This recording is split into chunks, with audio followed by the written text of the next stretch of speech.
শীত মানেই তো বাঁধাকপি দিয়ে গরুর গোস্ত রান্না, তাই না?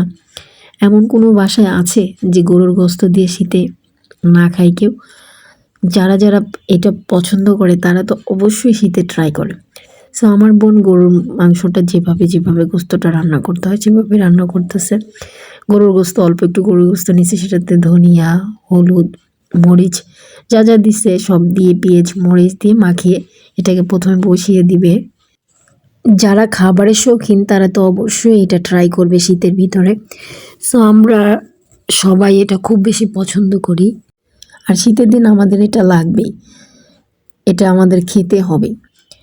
সো মেয়েদের রান্না বান্না ছাড়া, মেয়েদের যত দুনিয়া যত কাজই করুক না কেন, দিন শেষে মেয়েদের বাসায় এসে রান্না করতেই হয়, তাই না?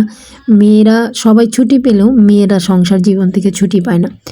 বাচ্চা কাচ্চা পালো, তারপর স্বামী, শ্বশুর শাশুড়ি সবাইকে দেখে তাদের লাইফটা চালাতে হয়। আমার ভিডিওটা কে কোথা থেকে দেখছেন অবশ্যই কমেন্ট করে জানাবেন।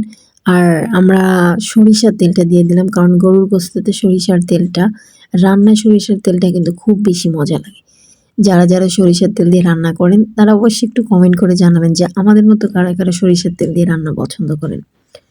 সো আজকের ভিডিওটা এই পর্যন্তই। সবাই ভালো থাকবেন, সুস্থ থাকবেন, অবশ্যই শীতে নিজের প্রতি যত্ন। আজকের মতো ভিডিওটা এই পর্যন্তই। সবাই ভালো থেকো, সুস্থ থেকো। আসসালামু আলাইকুম।